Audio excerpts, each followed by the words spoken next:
Chinese investigators began examining the cockpit voice recorder from a China Eastern Airlines 600,115.SS jet that plunged into mountainside with 132 people on board as recovery crews searched muddy fields on Thursday for a second black box.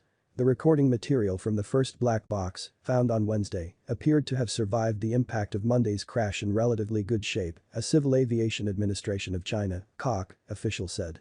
The cockpit voice recorder would provide investigators with details of communications between the flight's 3 pilots, which is one more than is normally required on board a Boeing BA.N 737-800 plane. The search continued for the flight data recorder. Debris from the jetliner including engine blades, horizontal tail stabilizers and other wing remnants was concentrated within 30 meters of the main impact point, which was 20 meters deep. One 1.3-meter-long fragment suspected to be from the plane was found about 10 kilometers away, prompting a significant expansion of the search area, officials told a news briefing. No survivors have been found, and experts have said it was all but impossible that anyone could survive such an impact. Flight MU-5735 was en route from the southwestern city of Kunming to Guangzhou on the coast when the plane suddenly plunged from cruising altitude at about the time when it should have started its descent to its destination. The investigation is being led by China, but the United States was invited to take part because the plane was designed and manufactured there. However, the U.S. National Transportation Safety Board said on Wednesday it had not determined if investigators would travel to China given strict visa and quarantine requirements, and Chinese officials declined to say whether or when NTSB officials would be invited. Our work priority is still on search and rescue, and at the same time, carrying out evidence collection and fixation work in the early stage of accident investigation, said Zhu Tao, the CAC's head of aviation safety. However, when we enter the accident investigation stage, we will invite relevant parties to participate in the accident investigation according to relevant regulations, he said. According to flight tracking website Flight Radar 24, the plane briefly appeared to pull out of its nosedive before plunging again into a heavily forested slope in the mountainous Guangxi region.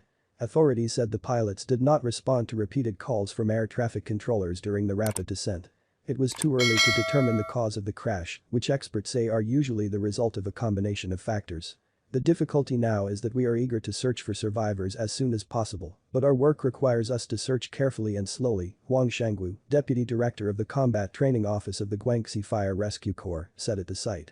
Search teams use thermal imaging cameras and life detection devices, as well as drones.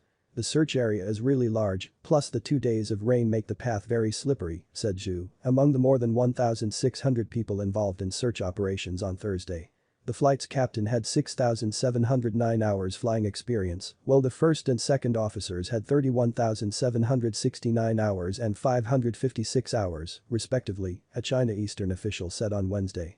One co-pilot was an observer to build up experience, the airline said, without disclosing the names of the pilots. Phoenix Weekly magazine cited an aviation expert who identified the captain as Yang Hongde, the son of a former China Eastern captain, and the first officer as Zhang Zhengping, a pilot with 40 years of experience who mentored other pilots. The Southern Weekly newspaper reported Yang, 32, had a 1-year-old daughter, while Zhang, 59, was a veteran pilot with an impeccable safety record and had been expected to retire this year. Another media outlet, Jimu News, identified the less experienced second officer as Nai Gongtao, 27. China Eastern did not respond immediately to a request for comment on the reports.